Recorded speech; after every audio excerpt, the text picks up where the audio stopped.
بسم اللہ الرحمن الرحیم۔ السلام علیکم، کیسے ہیں آپ سب؟ امید کرتے ہیں سب ٹھیک ہوں گے۔ آج کے دور میں انسان ایک ہی خواہش کرتا ہے، غربت سے نکلنا اور جتنی جلدی ہو سکے مالدار بننا۔ یہ بات بھی حقیقت ہے کہ آج کے انسان کی سب سے بڑی ریس دولت کی ریس بن چکی ہے۔ قرآن ہمیں یاد دلاتا ہے کہ تم مال کے پیچھے دوڑتے رہو گے اور یہ دور آخر تمہیں قبر تک لے جائے گی، لیکن جب تم قبر تک پہنچ جاؤ گے تو تمہیں احساس ہوگا کہ تم نے اس گھر کے لیے کچھ بھی تیار نہیں کیا۔ یہی اصل پوائنٹ ہے۔ میں یہاں یہ واضح کرنا چاہتی ہوں کہ امیر بننا غلط نہیں ہے، رزق کے لیے کوشش کرنا غلط نہیں ہے، یہ آپ کا حق ہے، لیکن ساتھ ہی یہ یاد رکھنا ضروری ہے کہ آپ کی ریس قبر پر ختم ہوتی ہے۔ اگر آپ واقعی غربت سے نکلنا چاہتے ہیں تو 3 بنیادی چیزوں پر کام کریں، جیسے کہ میں ہمیشہ کہتی ہوں کہ نماز کی پابندی۔ جو نماز نہیں پڑھ رہا ہے اسے زبردستی کہنے کا کوئی فائدہ نہیں ہے، چاہے کتنا ہی بڑا بزرگ کیوں نہ سمجھ رہا ہو۔ جب تک بندہ خود تیار نہ ہو کوئی نتیجہ نہیں ملتا۔ کسی بھی وظیفے کو، کسی بھی عمل کو کرنے کے لیے آپ کو نماز پڑھنے کی پابندی کرنی پڑے گی۔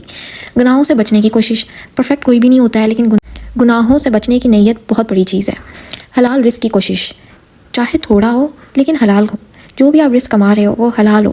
یہ 3 چیزیں آپ کو آگے کا راستہ خود بتا دیں گی۔ اب میں آپ کو بتانے لگی ہوں وہ عمل جس سے آپ غربت سے نکل سکتے ہیں، اپنی زندگی کو آسان کر سکتے ہیں، مشکلوں کو آسان کر سکتے ہیں۔ آپ کی زندگی میں جو بھی آزمائشیں چل رہی ہیں، جو بھی مشکلات ہیں، آپ کو روزی کا مسئلہ ہے، آپ کا کہیں رشتہ نہیں ہو رہا ہے، آپ کا کہیں کچھ کام پھنسا ہوا ہے، کوئی لیگل کچھ کام آپ کا ہے جو نہیں ہو رہا ہے، آپ اس سب کے لیے یہ عمل کر سکتے ہیں۔ لیکن یہ عمل خصوصاً رزق کے لیے ہے، رزق میں برکت کے لیے اور غربت سے نکلنے کے لیے خاص عمل ہے جو میں آپ لوگوں کو ہدیہ کر رہی ہوں۔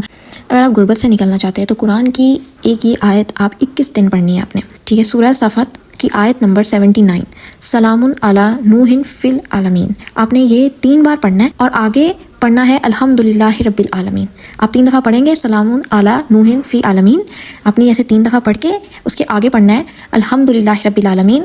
یہ آپ کا 1 کاؤنٹ ہوگا، ٹھیک ہے؟ 3 دفعہ پڑھ کے چوتھی دفعہ میں آپ نے الحمدللہ رب العالمین پڑھنا ہے، یہ 4 ملا کے آپ کا 1 کاؤنٹ ہوگا۔ اسی طرح سے آپ نے 21 مرتبہ 21 دن کے لیے یہ آیت کی تلاوت کرنی ہے۔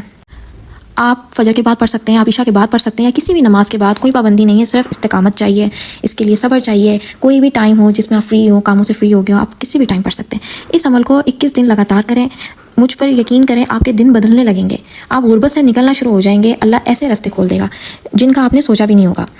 یہ بات میں نے آج آپ لوگوں سے شیئر کرنی تھی، یہ عمل آپ لوگوں کے ساتھ شیئر کرنا تھا، آپ لوگوں کو ہدیہ کرنا تھا۔ آپ لوگ اس کو کریں اور مجھے ضرور فیڈ بیک بتائیں، اپنی سٹوریز شیئر کریں میرے ساتھ کامنٹس میں، ٹھیک ہے؟ مجھے اپنی دعا میں یاد رکھیں، اپنا خیال رکھیں، اللہ آپ سب کو لمبی زندگی عطا فرمائے انشاءاللہ۔ اگلی ویڈیو میں پھر ملاقات ہوگی، تب تک کے لیے اللہ حافظ، فی امان اللہ۔